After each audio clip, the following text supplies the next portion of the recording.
If I asked right now, would you give me a hand grenade? Yes. What about a bazooka?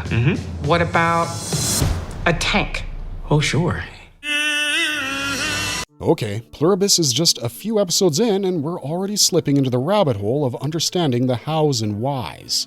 At this point, the show seems like God said yes to someone's naive birthday wish of let there be peace and happiness and blanketed all of humanity in nothing but joy. But at what cost? There's no shred of individuality and personality left anywhere in the whole world, and people have become smiling puppets. Also, we don't think God has anything to do with this utopic dystopian universe, and our best guess for what's shrouded everyone's minds is some sort of virus.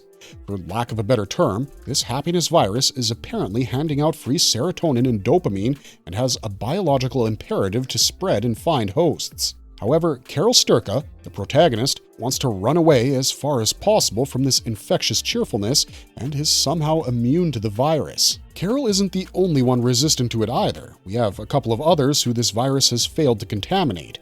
However, none of them are as vehemently opposed to a smile as Carol is, which puts her right in the middle of this mess. And since last week, one question has plagued both Carol and us. Is it possible to reverse this virus? There's been endless speculation about this, but the most popular theory is that Carol is the key to undoing the happiness pandemic. So, without further ado, let's turn the theory wheel and check out some probable measures to stop the happiness virus from creating a human collective with no agency to feel other emotions. Before we get too deep into our explanation, we have a very small request. If you like our content, please support us by subscribing to the channel. It's a small click for you, but for us, it means a lot. Thank you. Let's begin. Is Carol the cure? This question is literally giving fans sleepless nights. After measuring the pros and cons, we're inclined to believe that she is the cure. Vince Gilligan, the showrunner, has stated that Carol is the most miserable person who's trying to protect the world from happiness. However, we have zero idea whether her efforts will be fruitful, but we have some theories.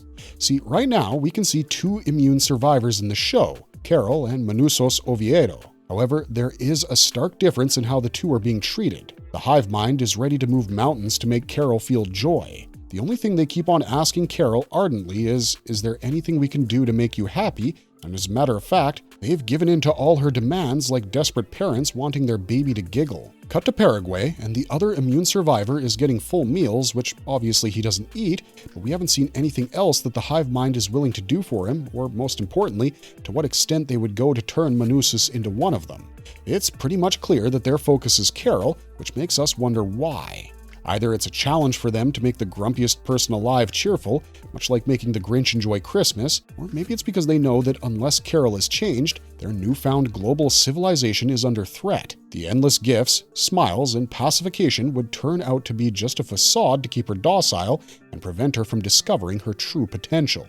Carol isn't completely defenseless against the hive mind, though. As of now, we've seen that the only thing that can induce fear and pain in this shared neural network is her angry outbursts. In fact, Carol's rage has managed to kill about 886 million people in the world who glitched the moment she lost her mind. Ever since, Carol has been cautious about controlling her negative emotions, knowing the damage they can cause, and walks on eggshells around these people because Carol may be chaotic, but she's not heartless. However, we saw Manusos abusing Carol on the call without even knowing who the caller was. It could have been someone from the hive mind trying to convince him to join them, but Manusos didn't care, probably because he didn't know how projecting his rage might affect others, or because it didn't matter. That means it's just Carol with some sort of power to defeat the collective consciousness system. Again, in the last episode, we saw how Carol's relentless pressure on Zosia to tell her how to reverse the happiness disease made others beg and cry. This further strengthens the possibility that the cure might not be biological, but emotional. If Carol keeps on fighting the infection and rejecting happiness, she may break the spell cast on everyone else and make them feel something other than just mindless pleasure. However, there are downsides too, and the makers made sure we don't get too close to finding the answers. Recently, an excerpt from Carol Sturka's novel, Bloodsong of Waikaro, has been shared by Apple TV+. One thing that caught our attention here is the reference to Sisyphus. We all know who he was in Greek mythology, a man doomed to forever push a boulder up a hill, only for it to roll back down every time he gets to the top. Sisyphus was condemned to eternal punishment and tasked with completing this impossible task. It's thus not too far-fetched to compare Carol with Sisyphus, who's invested in trying to achieve the unachievable, and her search for a cure is an ultimate exercise in futility. Maybe Carol is just destined to fight happiness and drown in her woes, while the world around her is experiencing nothing but joy. But then again, can one even experience real happiness if they're not capable of experiencing real grief? Will the happiness virus turn into anger? If we stick to the hypothesis that Carol's pessimism can crawl under the skin of the Smileys, and she indeed becomes successful in reversing the happiness apocalypse, it's not necessary that the world would go back to normal. Probably, the after effects of the virus have something worse in store, and that's exactly why the people are requesting she stop her attempts at curing them. According to this theory, if the happiness virus is undone, some other emotion would take over the world, most likely the opposite of joy. So, we have sadness and anger ruling humanity instead of happiness. In that case, the reversion isn't a cure to this hive mind, it's literally reversing the feeling. And that somehow seems even scarier. Knowing Vince Gilligan, he would definitely take the mind-boggling path and might just prove the fact that humanity isn't worth saving. You can call us nihilistic all you want, but in truth, we all know that deep down we've failed ourselves. Mankind is now standing either on the brink of extinction or at the edge of enforced happiness. The virus then definitely becomes a need of the hour, which can put a leash on otherwise insatiable wants and greed from human beings. Curing it might only push people into a darker abyss, one that's filled with frustration and wrath. Sure, the world's evolved, and with it, people have changed, but maybe the brain hasn't learned to align itself with the heart. The emotional incongruity is how the virus is feeding on people, forcing kindness and sympathy, and in a way, making the souls take over the brain. So, if Carol does manage to switch it off, she would just turn off joy, allowing fury to take over, where people would become zombie-like creatures driven by bloodlust. The reason we're oscillating between the extremes is because we think eliminating a virus this strong wouldn't be without an impactful aftermath, and that it would be something totally opposite and violent to what the situation is now. Can the virus be stopped only by intercepting some extraterrestrial force? Yet another bit of conjecture is that the happiness virus is the first step of an alien invasion. The nucleotide sequence emerged from an extraterrestrial source that launched it as a weapon to disarm the entire human population and make them defenseless. It's not a stretch to think that somewhere out there, aliens exist. The TV man in the first episode clarified that there aren't any aliens, at least on this planet, which might have been a sly indication that they definitely exist in space.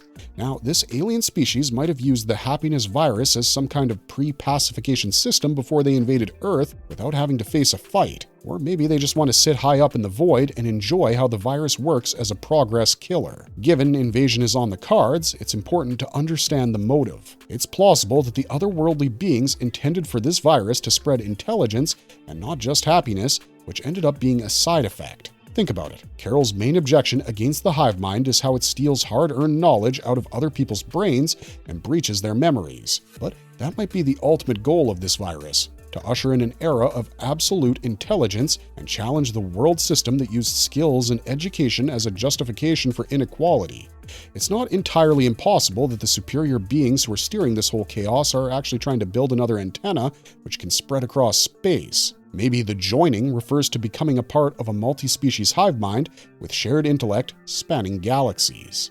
This would mean that the only way Carol can stop it is by joining hands with the Star-Lord, Peter Quill. Just kidding. She needs to find someone who understands the mechanics of the cosmic network and interstellar communication. If the virus strain is acting as a transmitter, every infected or happy person is working as a relay node. Simply put, they're helping to enhance the frequency so that it can resonate far beyond Earth's atmosphere. Connect the dots. Who was the only person with a remote sense of understanding radio frequencies? Yep, Paraguay and Albuquerque need to meet. Manusos has already been portrayed as someone who knows how to work with radio signals, and it's possible that he would help Carol detect extraterrestrial signals and interfere with the neural communication that's bound everyone. Is fear the key to stop the virus? We're sure you remember how the medic hesitated when Carol demanded heroin, or the pause the unnamed boy took before stating that Carol could even get an atom bomb if she really wanted. Maybe we're reading a bit too much between the lines, but this unease could convey the fact that the hive mind is affected by fear. However, if these nauseatingly happy people weren't affected by anything, they wouldn't have to shed a tear when Carol tried to get information out of Zosia on how to stop the infection. It's pretty much clear that fear does exist, albeit in a suppressed form. However, we've yet to determine the true intensity of the fear and if it can reach higher magnitudes, but if it can, then it might work out in Carol's favor. She can keep on doing things to induce terror in the hive mind and finally make them elicit an emotion other than cheerfulness. Since she has the option to even use a tank, Carol might resort to such extreme measures and make the people see the plethora of human emotions that are available. However, it's not a foolproof plan. For starters, even if Carol succeeds in making the hive mind feel a new sentiment, it might just be the start of an upheaval task. True, it's a glimmer of hope for Carol, but we know that the clock is ticking and that there is only so much time left before she has to give in. So, making them experience one other feeling might not make the cut. Secondly, it's possible that once Carol has injected enough fear into the brains of the others, they would just survive on that, shutting out every other sensation. Fear of homelessness, unemployment, loss of a loved one, that's all that would cloak the human race. Even if fear might be a key to reversion, it doesn't seem like the best option. What if the happiness virus is a cure in itself? Sounds ironic, we know, but it's not impossible. The virus has probably been administered by some alien civilization and is actually benevolent in nature. The otherworldly beings saw the shithole mankind is going into and created this virus to veil the planet in endless joy and contentment. Some fans believe that it's a benevolent infection just trying to give the people the happiness it deserves, and the extreme reactions might just be the start. Like any other viral disease which has greater strength at the beginning, making people utterly sick, the happiness virus too is behaving in that way. Over time, its symptoms and effects would fade and mankind would stop behaving this high. There might be various stages to the contamination, and this is just the first, which explains why it's so powerful. Also, maybe the first step of this infection is about affecting the brain, a control that would wear off when the time is right. The impact could reduce slowly, and a balanced state could be reached where people are inherently happy but not brainless. If that's the case, then Carol is indeed the Sisyphus of modern times. She has involved herself in a job which probably doesn't even exist and is unfortunate enough to carry the burden for as long as she's fated to. Marvelous verdict! Alright folks, that's all we got for you today. Gilligan threw in a bone and fans rushed like starving dogs. Yes, reversion is possible, but the answer pops more questions than it answers. Maybe Carol is indeed the key to cracking the code, but even if she is, we don't know if she would ever be able to solve it. Most importantly, viewers are going crazy trying to understand what will happen if she reverses the whole thing and whether the world even needs it. All we can do at this point is sit back, keep on wondering, and trust the creator. Since there's a chance that Pluribus will run for a few seasons, we're guessing we'll get to witness a world where the happiness virus has been undone, but that would be far from the end. A lot more horror and mystery await us, and the reset doesn't necessarily mean a happy ending.